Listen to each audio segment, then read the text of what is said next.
Motorcycle racer Guy Martin is pushing his love of going fast to the limit.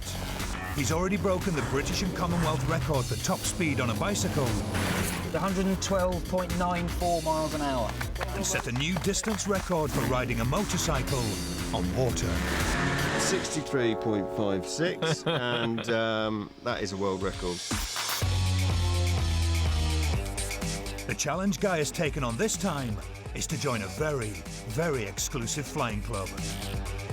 He intends to build and fly a human-powered aircraft.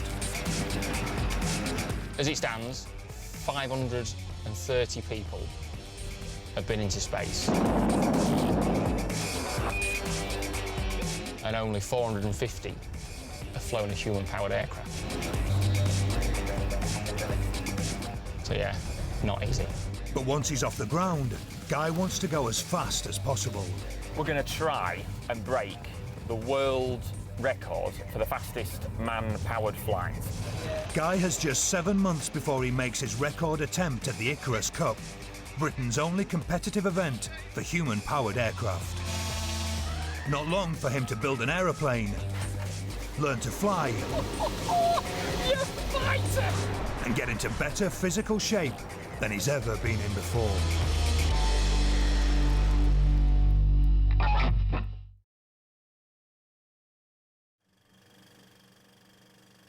Look at that. All the gears and cogs and pulleys. You won't make that in a tea break, would you? Men have dreamt of flying under their own power for centuries, and history is littered with ridiculous failures. Do you reckon he strapped all that on actually thinking that was going to work? That's not so clever, mate, is it? To be judged as being truly human-powered, a human-powered aircraft, or HPA, must take off and fly propelled only by its pilot. The quest for human-powered flight got serious in 1923, when a 7-wing Gerhardt cycleplane flew in Germany. However, it had to be towed into the air by a car. They did get it flying. It flew 2 foot high for 20 feet. And it wasn't very sturdy. Oh, heck. Not so good, mate. Not so good. It was in the 1960s and 70s that truly human-powered aircraft started taking to the skies. And it was 1985 when the world speed record Guy wants to beat was set by a genius in Germany. Look at this. Look at this.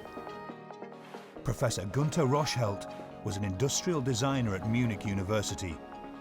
Using a combination of carbon fibre, foam and revolutionary design, he created Musculaire 2. In terms of building a fast HPA, it ticked every box. It was ultralight, weighing just 24 kilos. Well, look at that. That's impressive, isn't it? It was super aerodynamic, and its huge propeller delivered heaps of power. The cockpit for its pilot, Gunther's son Holger, was moulded around him to stop his weight shifting in flight. More meat on a butcher's pencil, isn't there? For the record attempt, Holger slimmed down to just 41 kilos. That's 14 kilos lighter than Kate Moss. Not a lot of clothes. Is he naked? Yeah, is he naked? I'm not getting naked. Well, so if it means breaking a world record, I'll get naked. You boys will just have to turn around. On the 2nd of October, 1985, Musculaire 2 set a speed record of 27.5 miles per hour. Look at the length of the wings. And the Germans have held the HPA speed record ever since, which Guy doesn't like. That's not good, is it? We don't want the Germans to have it. Yeah, we want the record back. Of course we do. To help him win the record for Britain, Guy's recruited some real HPA talent. Dr. Alex Forrester has agreed to design Guy's aircraft. He's a senior lecturer in engineering design at the University of Southampton, where they've been building HPAs for over 50 years. Flying's a really big thing for me. I tried to build a jet engine when I was about 7. It clearly didn't work. Flown rubber-powered aeroplanes, ones with silly rocket engines on. Ben Tyndale is a self-taught robotics and lightweight construction expert whose skills will be crucial to getting Guy's HPA built. Ben started out in Australia making surfboards and snowboards. My expertise is basically making things that are either unusual or things that are, I guess, difficult to make with conventional methods. You boys are the boys when it comes to human power flight, so I've been told. Is that right? We're the guys you're dealing with, at least. we're the hired guns. We're eager. Oh, well, team. that's half the battle. You're keen. We've got a team of eager students. Right. We're going to lock them in a lab and don't let them out until they've built something. Feed them peanuts. Yeah. The best thing for a student project is something where there's a realistic chance of failure. I would say that this is there a realistic chance of success? I mean, it's not just a chance of failure. We're staring failure straight in the face here. But you know, saying that with a straight face as well. What do you reckon?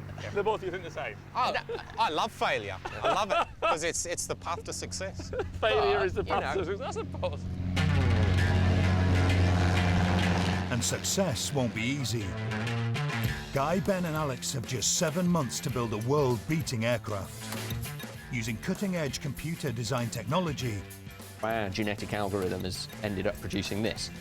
and super-light components, they need to make something lighter, more aerodynamic, more powerful and faster than the legendary Musculair 2. To be honest, I can't say a bloody thing. Guy is already a keen cyclist, pedalling 40 miles to work and back every day, so he should be capable of delivering the power to make his plane fly. But he's going to need a whole heap of help with the flying bit. Because Guy's never ever flown a plane before. The human-powered aircraft, it's going to fly, but it's going to need a bit of control to sort of keep it level in the air. And that's where, if I can learn how to fly a glider, that'll help me fly a human-powered aircraft. That's what I reckon. To get his record attempt underway, Guy's come to be assessed by one of the country's most skilled glider pilots, Guy Westgate. Right, so Guy, another Guy, few and far between. Yeah, Few and far great between. name. Guy Westgate's day job is an airline pilot for British Airways, but he's also been UK aerobatic glider champion 8 times. It's nice to meet someone with a common interest and a real passion in machines. The plan is for Guy to give Guy his first flying lesson and decide whether he has what it takes to become a record-breaking pilot in just 6 months. Yeah, spot on. Thank you. Yeah. The design of a glider is very similar to that of a human-powered aircraft. Both have very long wings with a large surface area to get the most lift with the least drag at very low speeds. If you get this high in your HPA, I think it's time to be scared. A wing creates lift because of the difference in pressure between the air travelling over it and the air travelling under it. Bernoulli's principle states that when the speed of a fluid or gas-like air increases, its pressure decreases. The wing's shape accelerates the air flowing above, decreasing the pressure it exerts down on the wing. The slower air flowing underneath exerts a higher pressure on the wing. The combined effects result in flight. Do you want to pull the yellow lever? All right, now. Yeah. In the glider, Guy must learn how he needs to fly to get maximum lift from his wings, something that'll be vital in his HPA. I said, looking round and having a bit of a look round. Well, this is right nice, good view, dead quiet. And he says, have a go. Now, I take a hand off the stick, although I'll have to disprove it. Yes. Let's go round to right first. So good luck to right first, check it's still clear. Use the stick forward of fraction there, Guy, that's it. Stick back to the middle. Bit of back pressure, keep the attitude the same, Guy. Yes. That's perfect, you're controlling that, that's beautiful. All right. Fantastic.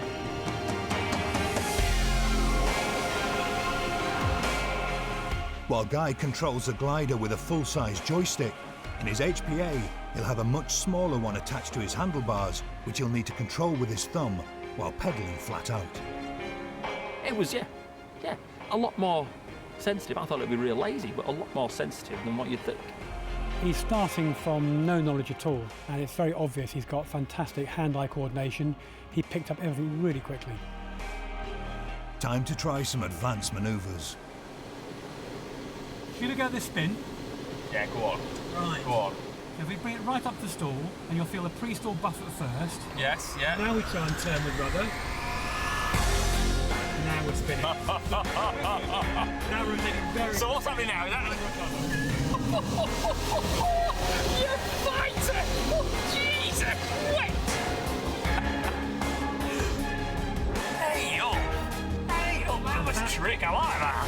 Just try stall it. You can stall it. So let's either stick forwards. What an aggressive. Yeah, that's fine.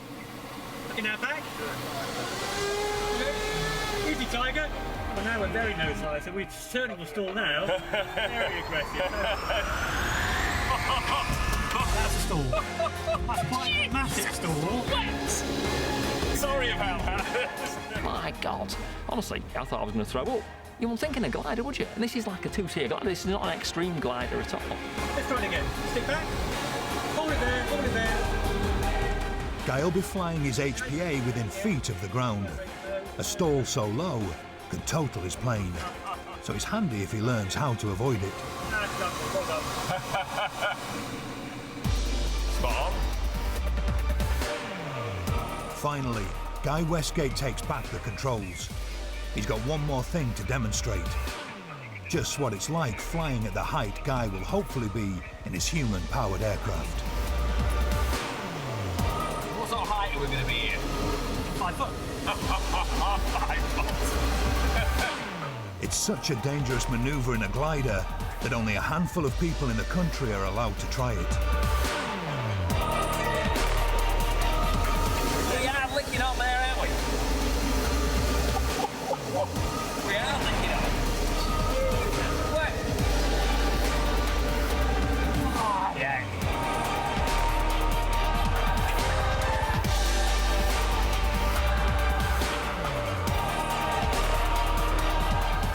As they return to the ground, it's clear that both guys feel the flight was a success. He did nearly all the exercise himself. He can turn the glider now himself. He can control the attitude and the speed of the glider himself. These are all skills he'll need for the human-powered aircraft later. He's done fantastically for his first day. Oh, one of my better touchdowns, I think. Oh, Mr. Smooth. There wasn't a lot wrong with that, was there? Guy's been great. Just give me a bit of an idea of what I need to do. There is a fair bit to think about. I need to be looking forward and just get the feel of what the plane's doing and concentrate on the horizon, which would be great. That's all well and good, isn't it? But while I'm having to pedal like Billio, as well as doing all that, and now I don't know, and we won't really know if I can do that until we give it a whirl.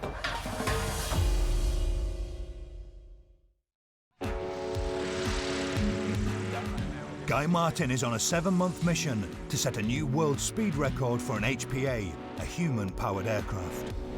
Now we're spinning. The record he wants to beat is 27.5 miles per hour, set in 1985 by a father and son team of Germans in their plane Musculaire 2. That's not good, is it? We don't want the Germans to have it. Yeah, we want the record back. To win the record, Guy's going to need a super fast and super light plane. And to start building it, he hooks up with Ben and Alex in a workshop at the University of Southampton. We need to be able to make something that is not so fragile that it'll get out there. It needs to be light enough so that it'll get you off the ground. It needs to be stiff enough that it doesn't lose lift so you won't come near the records you want to achieve. It also has to be repairable because chances are we'll fly it. Crash. Well, it's inevitable. I didn't use the term inevitable on the risk assessment. Didn't you? Okay. The holy trinity of R&D is thinking a bit about it, building a bit of it, and then going and hurting yourself. And it's amazing how you come up with better ideas while your knees are bleeding. Their HPA will have massive wings. Guy will be slung below on a standard push bike, powering a huge propeller. The whole craft will be designed for speed, and that means drag is a big problem.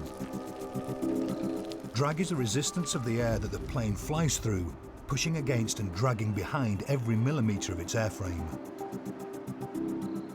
If the lift from the wings is enough to lift the weight of Guy and the plane at the point of takeoff, he'll fly.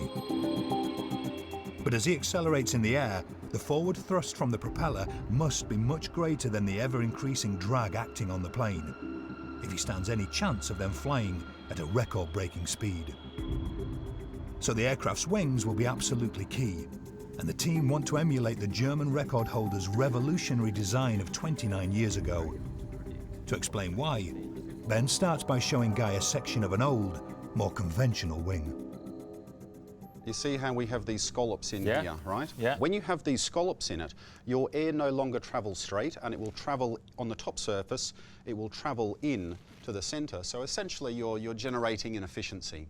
Right, So right. what we're going to try and do with the new wing section is, instead of having polystyrene ribs and a cling film, we're going to effectively get rid of the film and have the whole wing as manufactured out of solid blocks of styrene. This design will be a little bit heavier, but a whole lot more aerodynamic.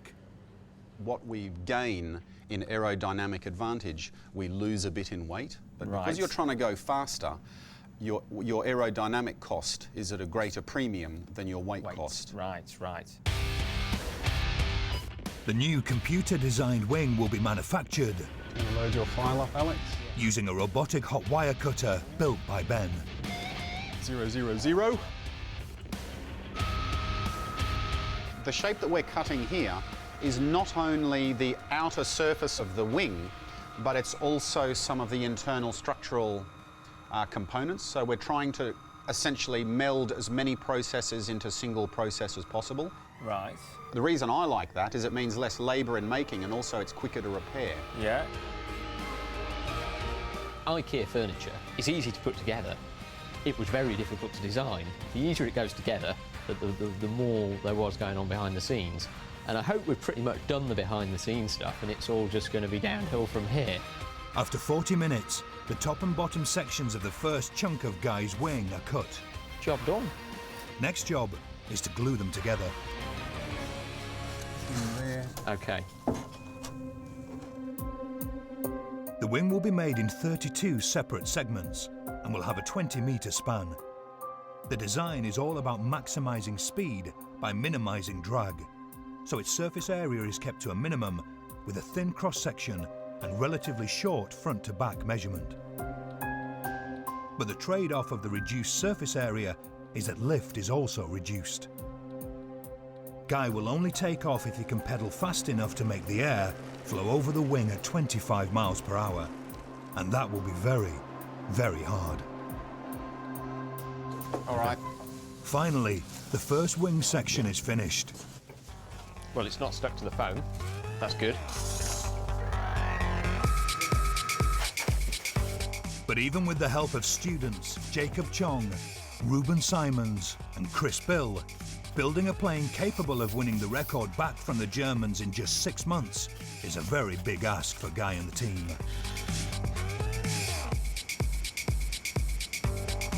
And if Guy succeeds, he will be bringing the record home, because it was a bunch of Southampton students that made the first ever successful human-powered aircraft back in 1961.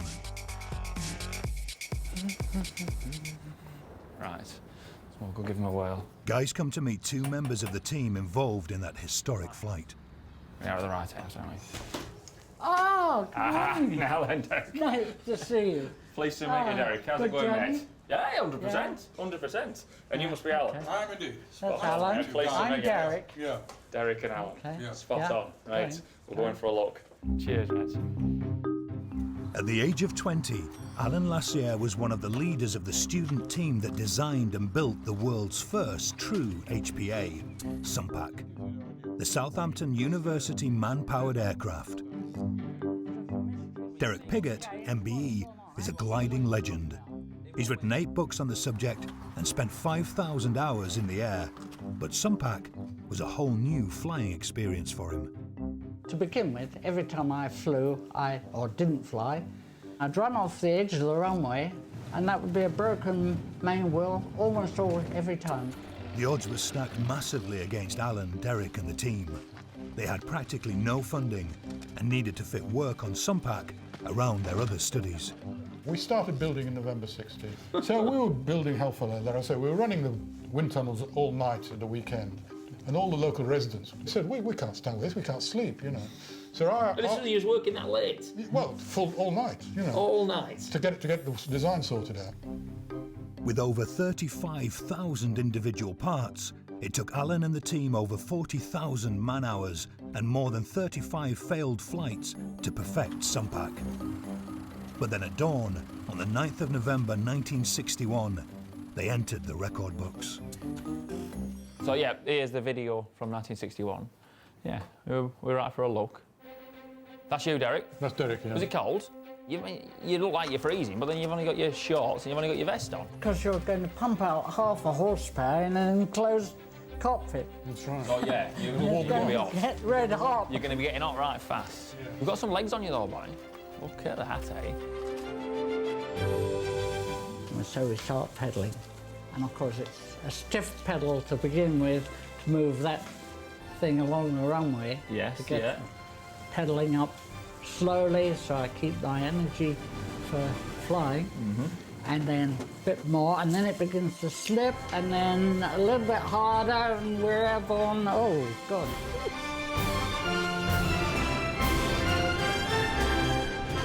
And how long can we do it? Oh. And finally, it just comes down. What, because you run out of steam? Probably because I just slow down slightly. Right. And so it's coming down, and we're on the ground, keep it straight. That's it. Oh, we've flown. But when it actually happened, we just stood there, you know. We just, disbelief was basically. Is that right? Disbelief. And then, as Derek said, it sank to the ground, 8 seconds in the air, history made. Spot on. Derek entered the record books as the first man to ever pilot a true human-powered aircraft, flying at a speed of around 20 miles per hour. If Guy is going to win an HPA record of his own, he only needs to fly 8 miles per hour faster than Derek. But thanks to one particular law of physics, building a fast HPA is almost impossible. It's all down to the relationship between speed, drag, and power. If the speed of the plane doubles, the drag acting upon it and the power required to overcome that drag do a lot more than double. If you double the speed, then you are hitting twice as much air per second and hitting that air at twice the speed. So the drag actually quadruples. And to overcome the quadruple drag at double the speed, the power requirement goes up 8-fold. So, if at 10 miles per hour the plane experiences 25 newtons of drag and needs 111 watts of power to overcome it, at 20 miles an hour it will experience 100 newtons of drag but need 888 watts to overcome it. All this means that to go fast, Guy's HPA is going to need a lot of power, and that's all down to Guy.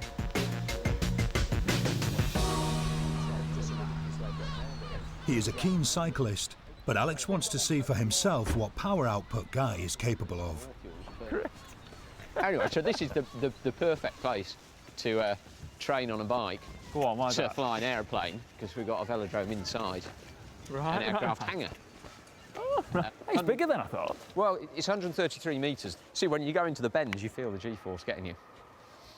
Assuming you're going fast enough. We've estimated that the weight of the plane with you on it is about 110 kilograms. Yeah.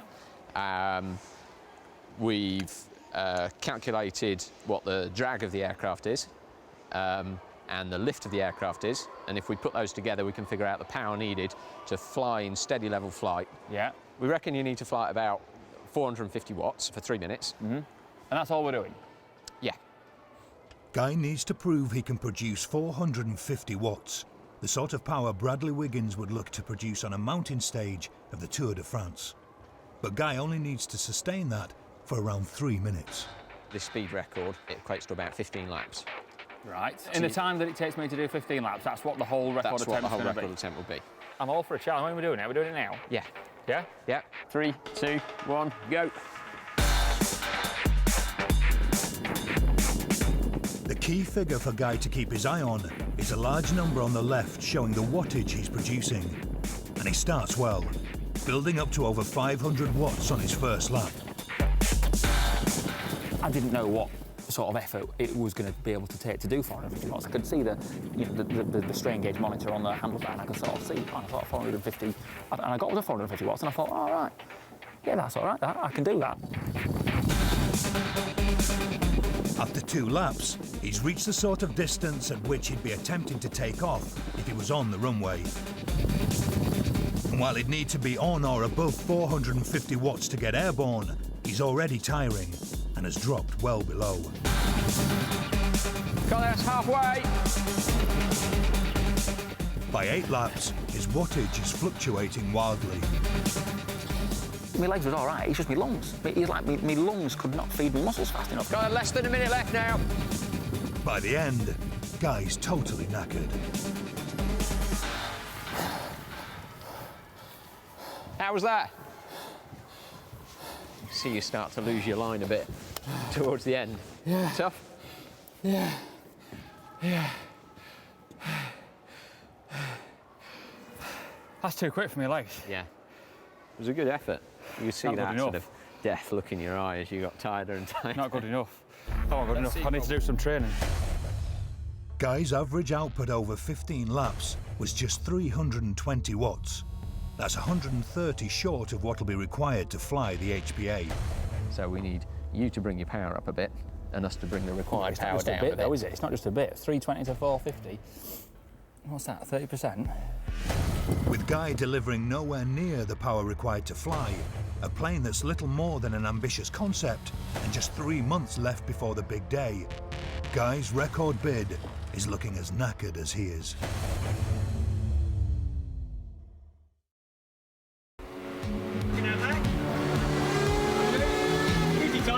Guy Martin is attempting to become a record-breaking pilot. He now has just 2 months left to build a human-powered aircraft and then fly it at 28 miles per hour, faster than any HPA's flown ever before.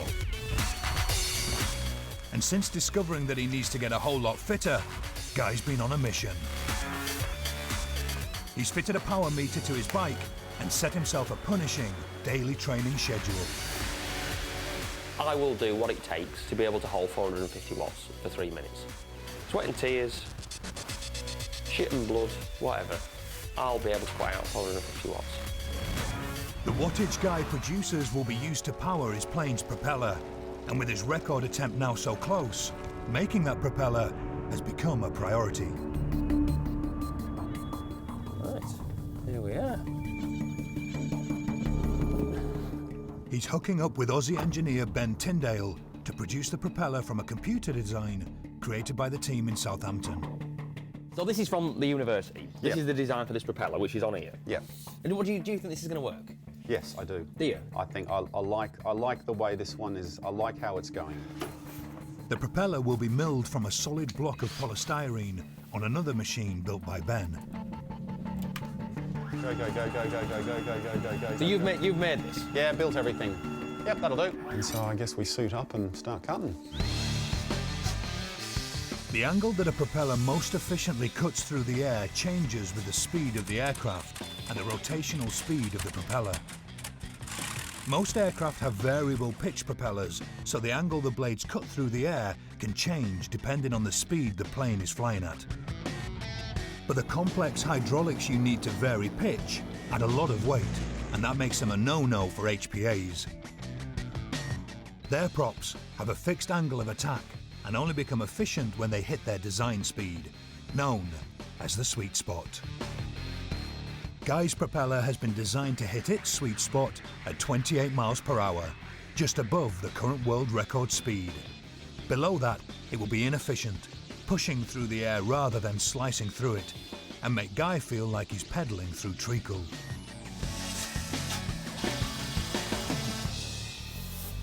Right, so we need to take these out and trim them up. Yeah, we're going to take them out, we're going to trim them up, we're going to give them a life sand, because at hand finish, it's the Badger. And What's that mean? The bomb. Oh, it's rate. It means it's rate. What is it? It's rate. Bloody hell. That's right. You see that? That's right. It's just like a plain wing, but vertically mounted. A propeller is just a plain wing. So if we're going to vertically mount it, it's going to create lift that way and trying to push us forward rather than trying to lift us up. So we're going to have the wings to lift us up and we're going to have the propellers push us forward. Over the top we go. Right to the bottom. To add strength, the prop is coated with fiberglass. I can smell it's doing what it should be doing. Overnight it'll set hard, leaving a smooth, strong surface.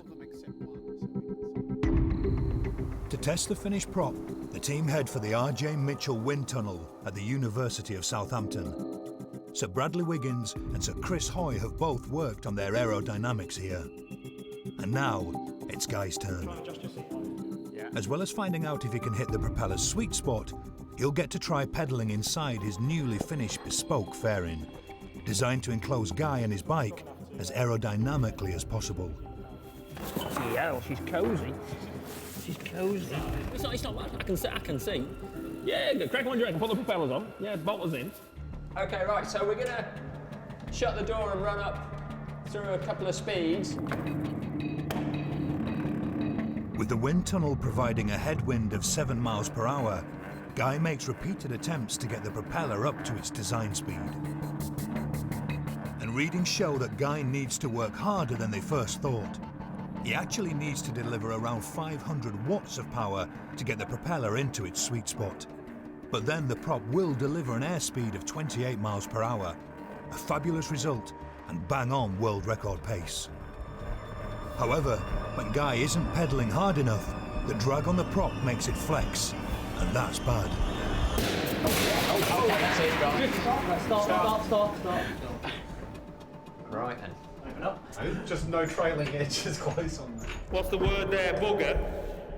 If you were at its sweet spot, going a bit faster, then maybe it wouldn't have snapped off, but there's no good if you don't start at 12.5 metres per second. You've got to get there. We can just beef up these a bit. And we've got the wheels on the ground to get you to some of the speed. Yes. So it doesn't matter that the propeller's a bit inefficient at low speeds, but it needs to stay in one piece. Yeah. This ain't good though, braking propellers. I mean, I'm flying the thing. Oh, well, it's better for them to brake in here than in...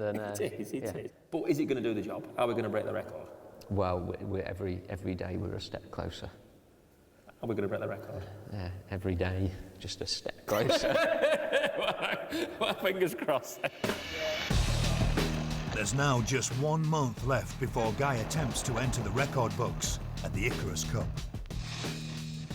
In Southampton, the wing is still not finished, and in his workshop, Ben's had to start all over again, making new, stronger propeller blades. There is some good news though. After months of punishing training, Guy is now delivering the required power every time he heads out on his bike. Question is, can he do it in an HPA?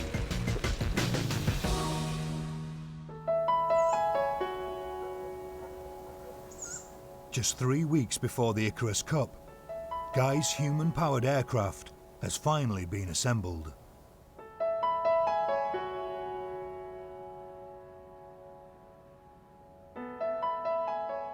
They're now ready for Guy's very first attempt to fly.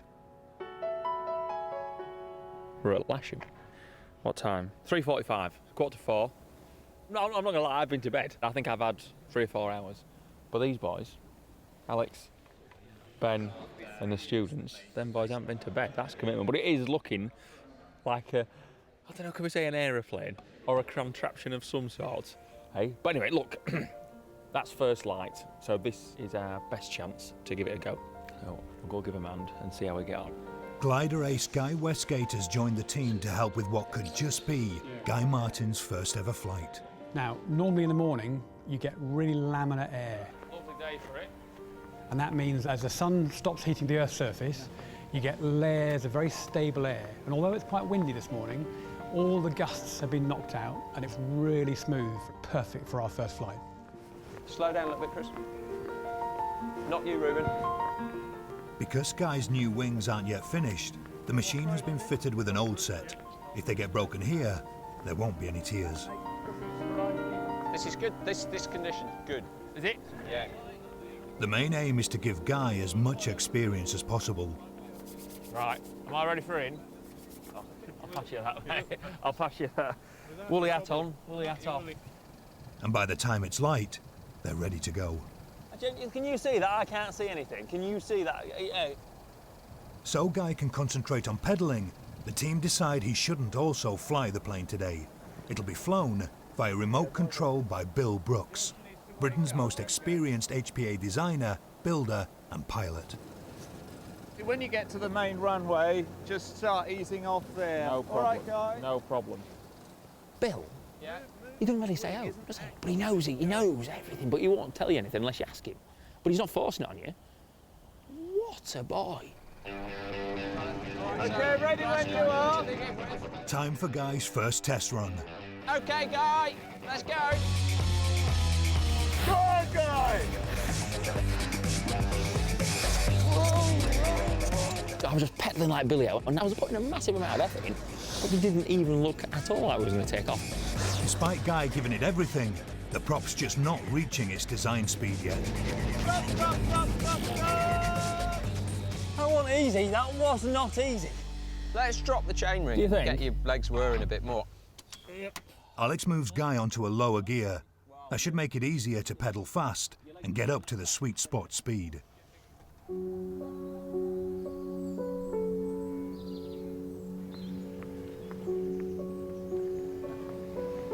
With the wind picking up, the window for testing is closing fast. Time for run number 2. You ready? Ready when you are.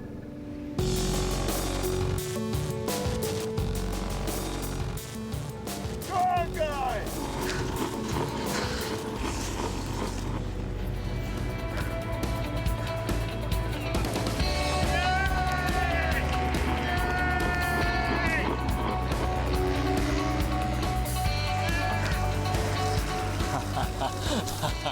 I definitely felt that. I definitely felt lift off. We had liftoff, that's not a lie. That is not a lie, we had liftoff. That's a fly. That's a fly. We're classing that as a fly. You'd never jump that. Yeah, short flights. Yeah, not like Manchester to Belfast. That's a short flight. I wouldn't quite class it as a short flight like that. Are we going again? Well, we're happy to if you Shall we? are. Do you want me to post a bacon sandwich through to you? If you've got one going spare. Food of champions, they say, don't they? That's what they say. Oh, bacon sandwich. How can we get that, Manny? There we go. Thank you very much. I've got it. Mid-air roof go. That's what we're doing. They go for one last run. Guy veers off course and snaps another prop. We smashed up these propellers, but what was apparent before we did was the thrust we were getting out of these. They worked absolutely beautifully today. That and the fairing made the difference. Oh, God, that took weeks. With another broken propeller, testing ends. Had a bit of an accident. But despite only reaching an altitude of 2 feet for about 5 meters, the team is happy. Oh yeah, resounding success. For a first day of flying, it was absolutely everything we could possibly have asked for. I got the feel of what it was like to be pedalling away in such an enclosed space, and actually got a bit of a feel for what it's like to fly, because we did take off. The first test has gone well, but the reality is that they now have just 3 weeks left before Guy's attempt to fly into the record books.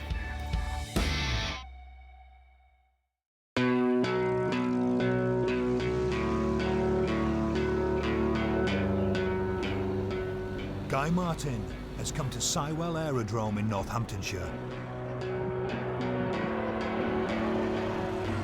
It's time for the Royal Aeronautical Society's Icarus Cup. Held over 9 days each year, it's the Olympic Games for human-powered aircraft. Can't drink and fly, it's not allowed. Here, in around 24 hours, Guy and his team hope to make their attempt on the 27.5 miles per hour world record for human-powered flight. If we can't break the world record, then it would be nice just to be the fastest at the Icarus Cup. And if that doesn't work, it'd be nice just to fly, really. We've got to be the eternal optimist, haven't we? That's right, we've got to be the eternal optimist. 5 planes will compete in various disciplines. There's a team from Bath University, a Formula One motor racing engineer, one of Britain's leading aircraft designers, and Team Airglow, flying Britain's most successful HPA ever. Guy's team is putting the finishing touches to their aircraft. How's it going, mate? All right, just repairing the propellers you snapped. Sorry about that. That's all right, that's all right. You boys have been busy. We've got a new hull on the fairing, so you know, you've got a couple of newtons of drag off there. Yeah.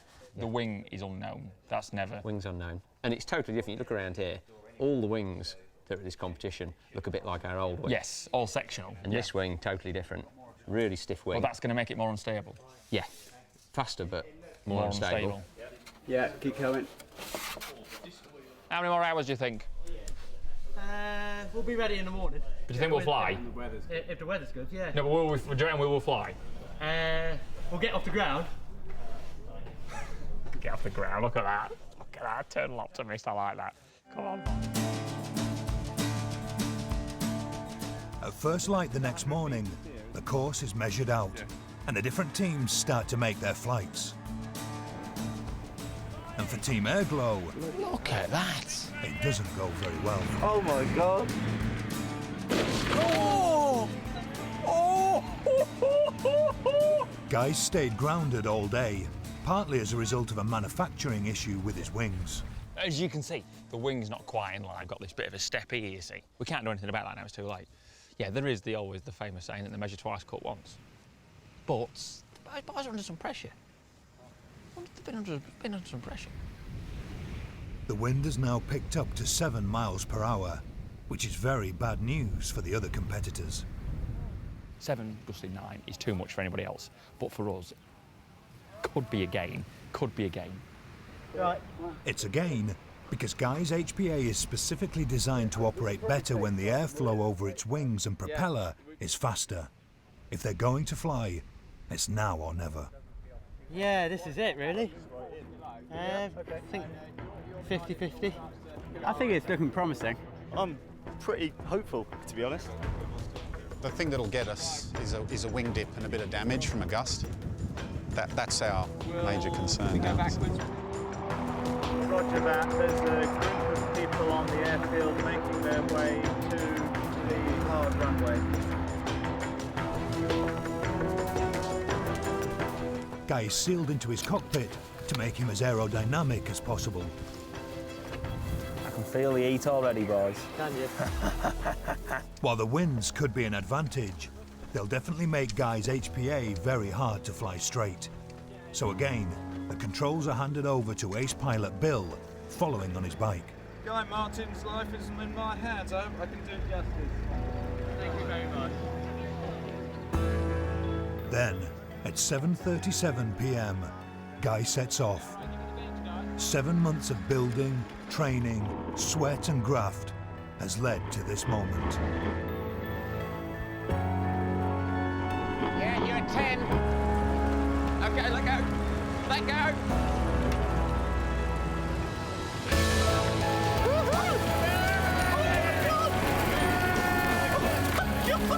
Don't stop!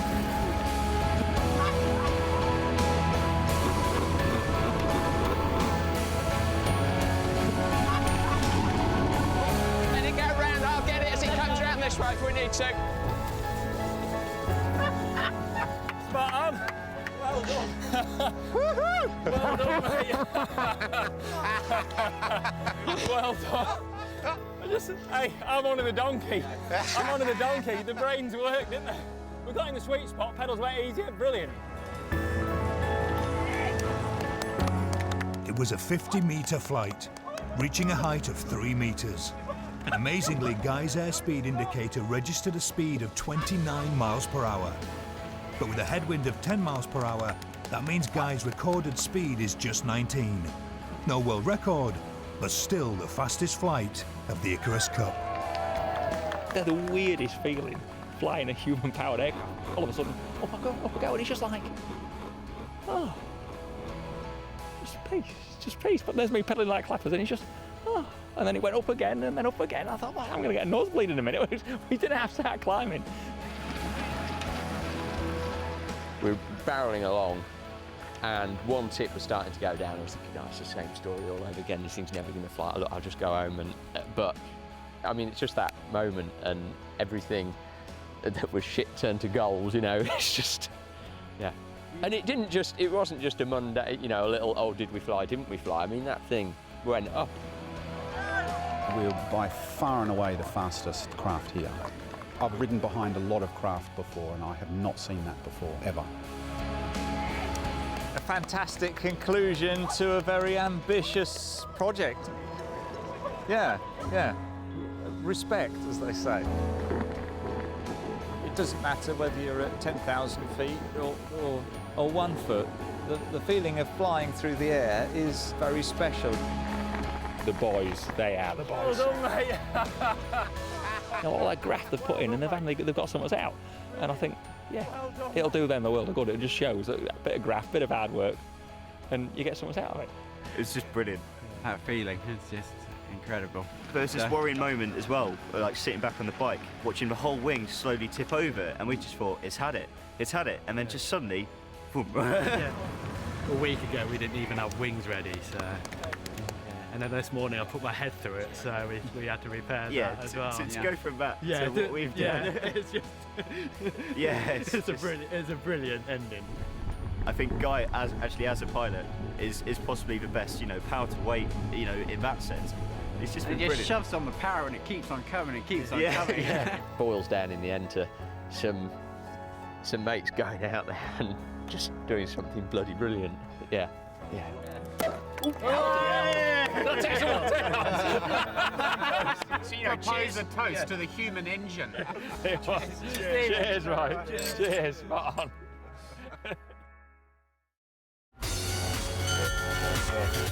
Next time, Guy heads for the mountains. Yeah, it would be nice to do 100 mile an hour down the side of a mountain on a sledge.